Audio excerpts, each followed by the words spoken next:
Hi, I'm Terrell Turner, the host of Business Talk Library. And the interview you're about to see, you're going to get tips about how to buy the right business for you.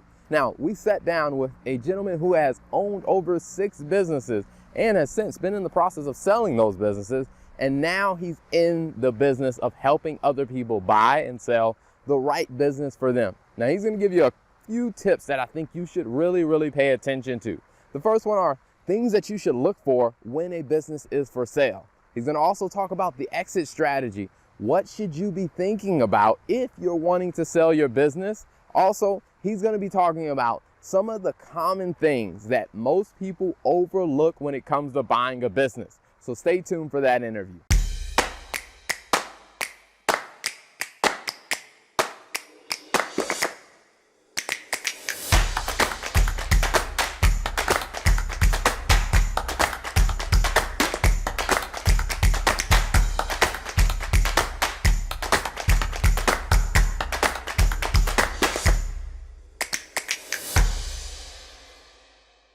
Risk to opening a business or being an entrepreneur behind a business? Well, yes. Oh, great question. I didn't mean to cut you off because you were talking about it earlier. Though. So the number one risk is the lease. I think we mentioned that earlier. People don't underestimate the lease. Okay. The lease is $5,000 a month. 12 months. That's $600,000. And then you have a 5-year lease. Mm-hmm. That's $300,000. Oh, wow. So now you got a $300,000 commitment. Yeah. And you're liable for that lease. If you go out of business, you're still liable for that money. And usually don't have personal guarantees. Then your other risk is in your loan. So you want to make sure you get a good loan. A lot of people do SBAs. Okay. SBA lets you spread your loan out longer, but interest rates are usually a little higher. So you can get a 10-year SBA loan on a business without property included, and their rates are running between 6 to 10%. Okay. Just depending on who you're with and what your strengths are. But there's some alternative lending that you can get for 4 or 5%, but you only have a 5-year term. So it's just kind of making sure that your business makes enough cash flow to cover the debt services.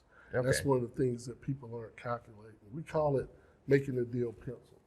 So we'll kind of look at that and put it in pencil of this is what it looks like after debt services. A lot of buyers, when they buy it, they don't forecast it out. Right. Yeah. One of the things that I want to clarify as well is when you start to develop and create your business, you come up with the LLC or the C Corp or the S Corp that's supposed to provide the liability protection for the person or the individual. But something that you mentioned is that when you go to the bank and say, my company is Chris Word, Inc., the bank is going to say, great, Chris Word, Inc. is the one who's taking out the loan, but Chris Word has to personally guarantee this lease. So when you sign that document, it pierces the veil of that business, and now your home, your assets are personally guaranteed that you're going to pay this lease for the next few years. Yes, and I think that's a misconception everybody thinks too, is that I create an LLC or Inc. or Corp, and I'm not going to be personally liable. A lot of that's on if you have a lawsuit. So you have a store, and you have Chris Word Inc., and I fall in his store, and I can sue Chris Word Inc. Only the court. I can't sue Chris Word personally. Okay. But the landlord that owns the building, he's not going to give you that. He's going to make you tie your personal assets to it, and the bank is too when they give you those funds. Okay. So that's the part that the only thing that's protected from is lawsuits and liabilities outside of that. The lease and the loan. Okay. Yeah. That's a good point. Yeah. Yeah. A lot of people think, oh yeah, I can't sue me, but yeah, they can. I think that's really good to understand what some of those misconceptions are. Cause like I said, we just clarified that. When you're setting up, you're incorporating. The difference between the legal protection for your personal life and then financially for the lease and with the bank, they're like, okay, all right. We still want you on the hook to cover this if your business doesn't, and I think also just that when someone's buying a business, they're not thinking about, hey, well, this lease still has to be covered, the debts, and when they're looking at their business case.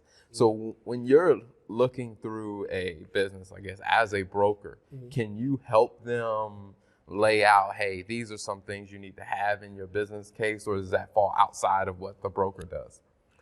We can help them with an outline. A lot of the things you'll need to go to your accountant or CPA to really help you with your forecasting. We don't really get into that. A lot of times people over forecast their business. They always want to say, 3 or 5% growth, which is, I think inflation's like 1.7%. So it's kind of tough to automatically just say I'm gonna grow 3 or 5% every year when it's not guaranteed. So that's the things you need to have your accountant and your professional team together. Spend a few bucks on a CPA. Now it could save you thousands of dollars later on. Proofs are really, how passionate are you? You can have a passion and you can really want to do something, but when you sit down and you have to sign a lease and a personal guarantee for $600,000 for the next 5 years, and you have to project or spend money on an accountant to really develop your projections, it'll prove you have a passion, but are you ready for all of this that you want to walk into? Yes, and that's one reason I mentioned earlier is to come in as soon as possible. It's free. We don't charge you to come in and talk to you.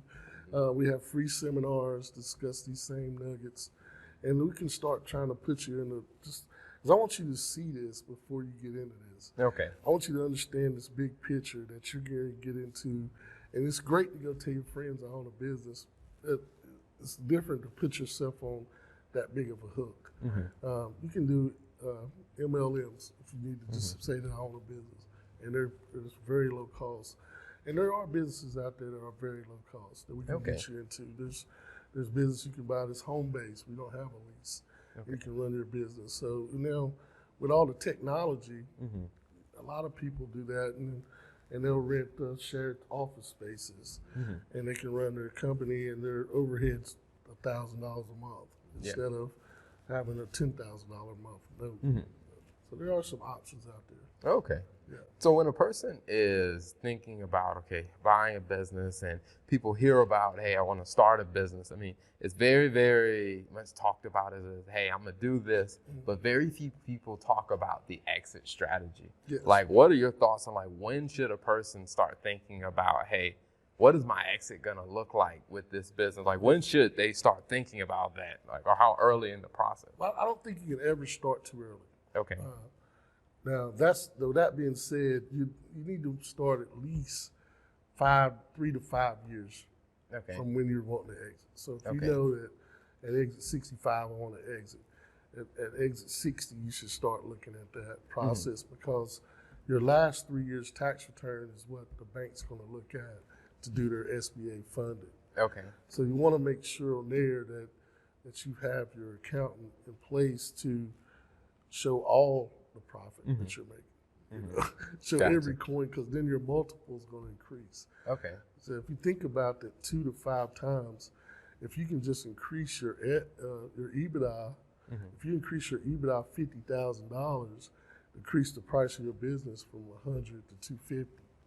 You see, so there you want to utilize those numbers. So that's the key, is that last 3 years you want to make sure they're good, strong years. Don't wait till the numbers start telling.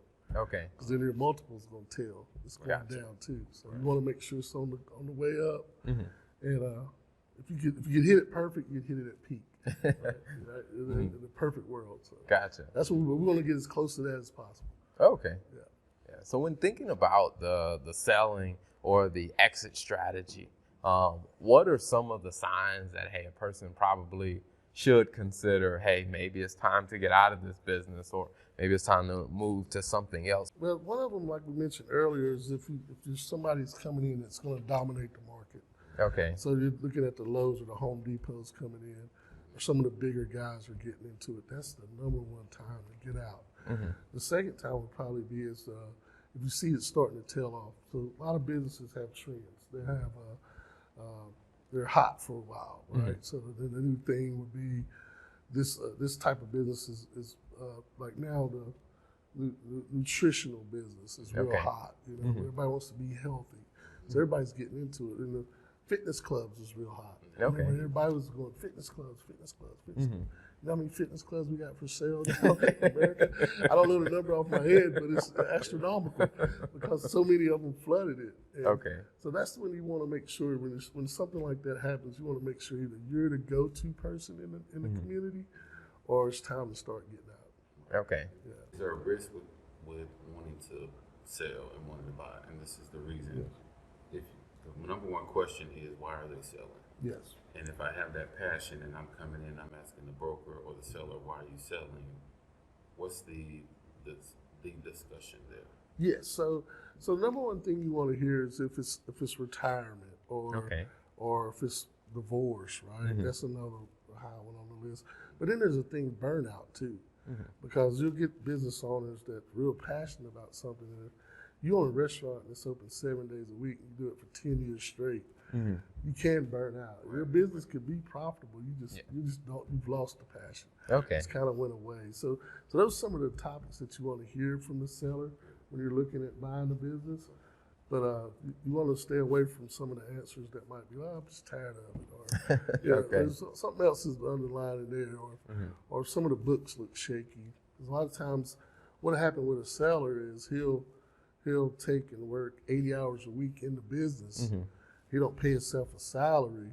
Okay. And then when he shows you the numbers, it looks like the business is making 80 more grand than it would be, because you would have to pay at least, you might have to pay somebody half of that to be a manager. So say 40,000. So it's all 40 grand times 2 times 5. So now you're at 80 to $200,000 difference in the sale price.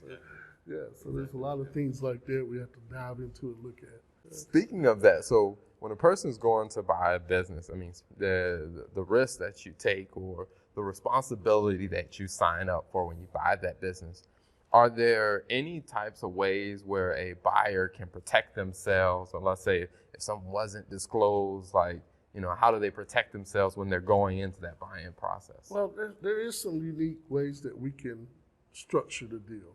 Okay. But it's hard to do it on smaller businesses, because smaller businesses are pretty much asset sales. Some businesses you can do where your performance pay on the business. So we'll have a structure of, say the business is worth $1 million. I'm gonna give you $600,000 right now. Okay. And if year one I hit the same number, I'm gonna give you $201,000. In year two, I hit the same number, I give you the other $200,000. Okay. And there'll be interest on top of that too. But that way the sellers has a way of making sure that this business is hitting the numbers they say that they hit. But usually on a larger transaction, we can do some things like that. Other than that, as far as liable, you're virtually liable to the loan and the lease, the landlord, if you have property included. Okay. So there's kind of no way of avoiding that part. They're going to put you on the hook, the bank, and the landlord's not going to let you off the hook. So other than that, you're pretty much, you're in risk mode. And that's part of being an entrepreneur. It's real high risk. High risk. So let me ask this question. What's the difference between an operating business and an asset sale? I think you mentioned that a little earlier. Okay, so what way I classify it is, if the business is not making money, it can actually be open and it's not making money, but it's only worth, the value is only worth the assets in the business and the inventory. Now, there also are asset sales where the business isn't open and they're selling equipment. But usually the ones I deal with, the business is open, it's open and running. You're just not making a profit, or just making a very small profit. So that would be the asset sale. Okay.